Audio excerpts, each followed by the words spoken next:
তুমি যে মেসিকে ভালোবাসো, মেসি প্রতিনিয়ত জিনা করে, ব্যভিচার করে, ওদের কোনো, ওরা তো অমুসলিম, ওরা তো কাফের, ওরা আল্লাহকে বিশ্বাস করে না। এই কথাগুলো বললে বলবে দেখছো মোল্লারা কেমন কইরা তারা জঙ্গিবাদী কথা বলে, উচিত কথা কইলেই জঙ্গিবাদ হয়ে যায়। ওই দিন পত্রিকায় দেখলাম আর্জেন্টিনার যুবকেরা 500 ফিট পতাকা বানাইছে, তার সাথে পাল্টাপাল্টি চ্যালেঞ্জ করে ব্রাজিলেরা 1000 ফিট পতাকা বানাইছে। প্রতি বিশ্বকাপে বাংলাদেশে কম হলেও 150 যুবক আর্জেন্টিনা আর ব্রাজিলের পতাকা লাগাইতে যায় কারেন্টের শর্ট খায়া মরে যায়। কথা বলেন, বানাই বলছি। এই গত 2 দিন আগে আমি নোয়াখালীতে এক প্রোগ্রামে ছিলাম। একজন যুবক এসে আমার সাথে দেখা করছে। 2 হাত নাই, কি নাই, পাও একটা নাই।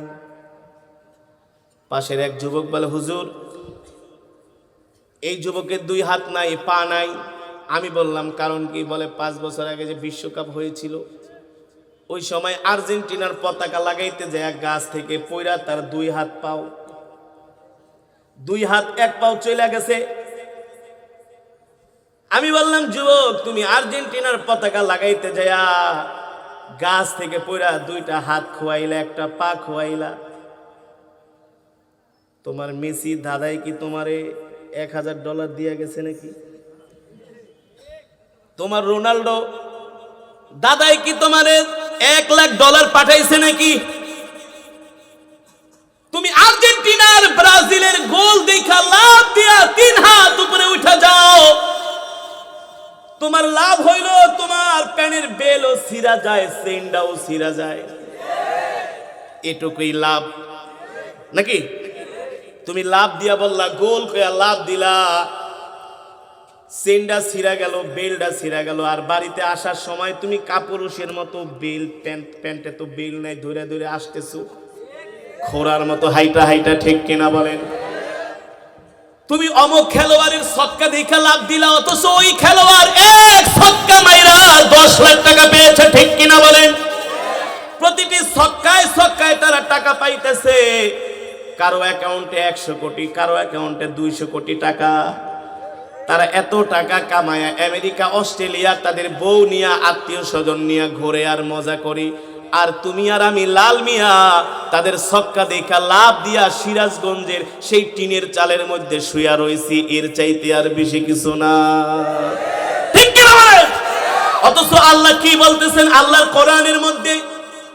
وَمِنَ النَّاسِ مَن يَشْتَرِي لَهْوَ الْحَدِيثِ لِيُضِلَّ عَن سَبِيلِ اللَّهِ بِغَيْرِ عِلْمٍ وَيَتَّخِذَهَا هُزُوًا أُولَئِكَ لَهُمْ عَذَابٌ مُهِينٌ। আল্লাহ কোরআনের মধ্যে বলছেন এই দুনিয়াতে মানুষের মধ্যে এমন কিছু মানুষ আছে যারা অসার কথাবার্তা বলে, যারা কাল্পনিক কথাবার্তা বলে, যারা গান বাদ্য করে মানুষের ঈমানকে নষ্ট করে, মানুষদেরকে আল্লাহর পথ থেকে দূরে সরায় নেয়, ঠিক কিনা বলেন? লাহওয়াল হাদিস এর দ্বারা অধিকাংশ মুফাসসিরিনে কেরাম গান বাজনা বুঝিয়েছেন, খেলাধুলা বুঝিয়েছেন। আজকে ফুটবল বিশ্বকাপে সারা বাংলাদেশ আক্রান্ত। ঢাকা থেকে আসলাম সিরাজগঞ্জ পর্যন্ত প্রতিটা ঘরের বাড়ির ছাদে ছাদে বাঁশ দিয়া আর্জেন্টিনা ব্রাজিলের পতাকা লাগায় রাখছে। কিছুদিন পরে ফুটবল খেলা হবে, প্রত্যেকটা দোকানে দোকানে, বাসায় বাসায়, বাড়িতে বাড়িতে, পাড়ায় পাড়ায়, মহল্লায় মহল্লায় রাত 2টা বাজে যদিও ফুটবল খেলা হয়, রাত 3টা বাজেও যদি ফুটবল খেলা হয়, এদেশের যুবকেরা কখনো ওই খেলা মিস করে না।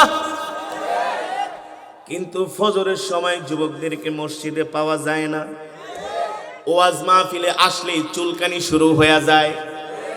ওয়াজ মাহফিলে আইসা 1-2 ঘন্টা 3 ঘন্টা বসতে চায় না।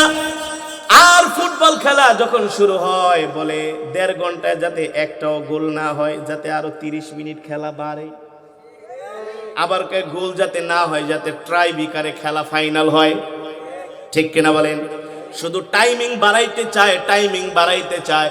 ও যুবক, তোমাদের কাছে আমার প্রশ্ন, আল্লাহ কোরআনের মধ্যে বলছেন এই সমস্ত খেলাধুলা গান বাজনাকে আল্লাহ হারাম করেছেন। তুমি যদি একে সমর্থন করো, তুমি যদি এই সমস্ত খেলোয়াড়দেরকে ভালোবাসো, তাদের স্টাইলে যদি চুল কাটো, তাদের ভালোবাসা যদি তোমার মধ্যে লালন করো, আল্লাহ রাসূলের হাদিস, আমার মুখের কথা নয়, আল্লাহর নবী বলছেন মান তাশাব্বাহা বিকওমিন ফাহুয়া মিনহুম, যার সাথে যার সম্পর্ক হবে, যার সাথে যার ভালোবাসা হবে, তার সাথে তার হাসর নাসর হবে। ঠিক কিনা বলি?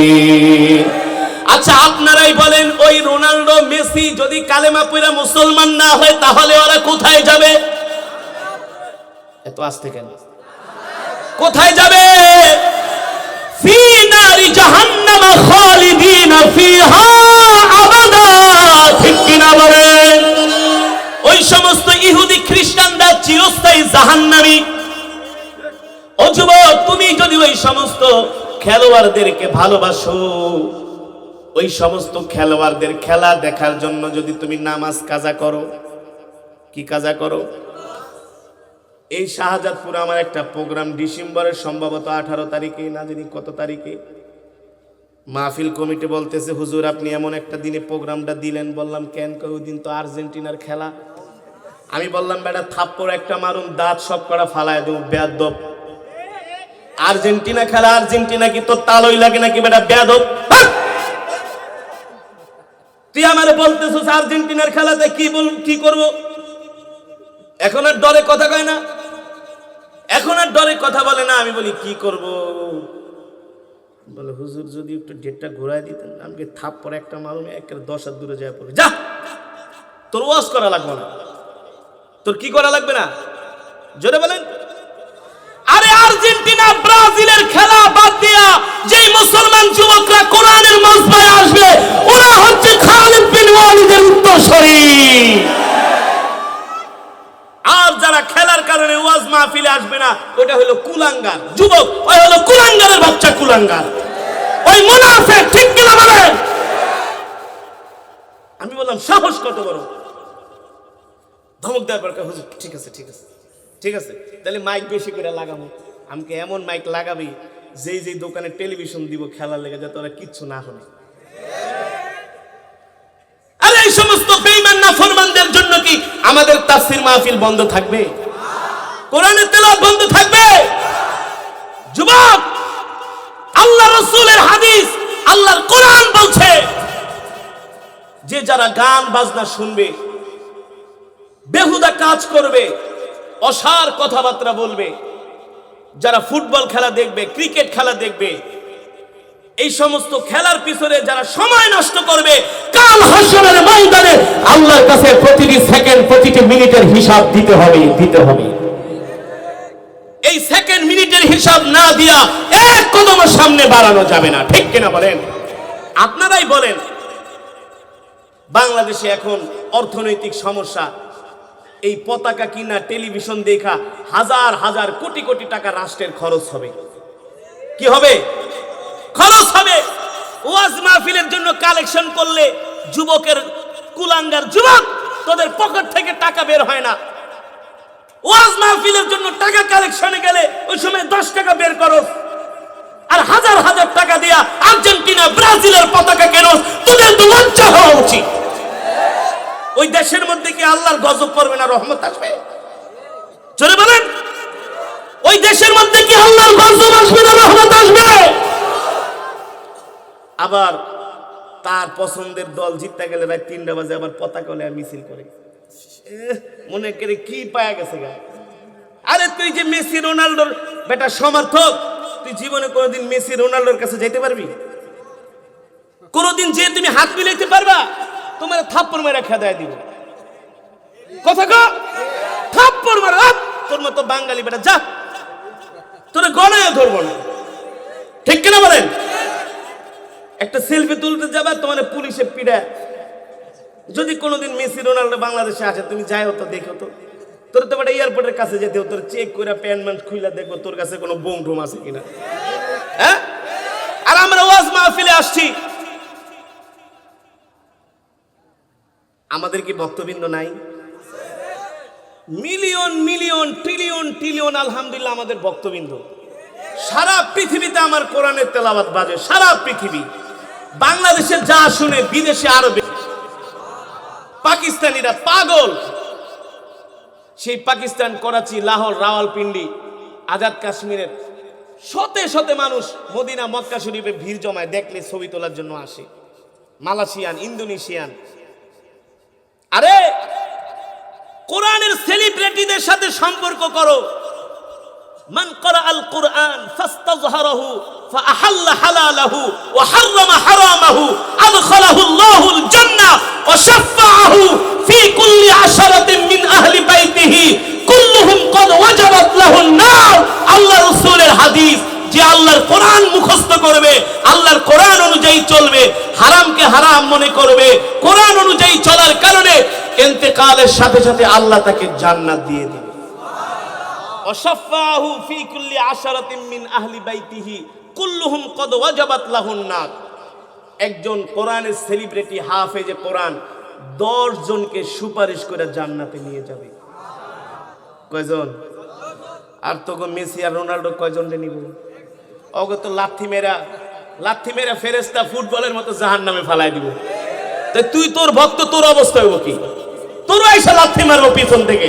যদি মুসলমান হইয়া এই সমস্ত ইহুদি খ্রিস্টানদের ভক্ত কেন হলি? তোর তো হওয়া উচিত ছিল আল্লাহর কোরআনের পাখির ভক্ত, ঠিক কিনা বলে? তাহলে যে দেশের যুবকেরা অন্য দেশের ভিনদেশীদের খেলা দেখার জন্য এত পাগল হয়ে যায়, এখন থেকেই প্রস্তুতি নেয়। আবার কেউ জুয়া খেলে, কেউ বাজি খেলে, বলে দোস্ত এই খেলার দিন এমক পার্টি হবে, ওই দলের খেলার দিন অমুক পার্টি হবে, ঠিক কিনা বলেন? তাহলে ওই দেশে কি আল্লাহর রহমত আসবে? আল্লাহর রহমত যদি পেতে হয়, ও যুবক, আল্লাহর রহমত যদি পেতে হয়, তাহলে আমাদেরকে আল্লাহকে ভয় করতে হবে, ঠিক কিনা বলেন? কেমন ভয়, কেমন ভয়! আল্লাহর ভয় আমাদেরকে গুনাহ করা ছেড়ে দিতে হবে। হযরত সাহাবায়ে কেরাম আল্লাহকে ভয় করেছিলেন, তারা তাকওয়াবান ছিলেন, পরহেজগার ছিলেন, মুত্তাকিন ছিলেন। এই কারণে আল্লাহ তাআলা সাহাবীদের জন্য এমন জায়গা থেকে রিজিকের ব্যবস্থা করে দিয়েছেন তারা কোনোদিন কল্পনাও করতে পারে না। আল্লাহু আকবার।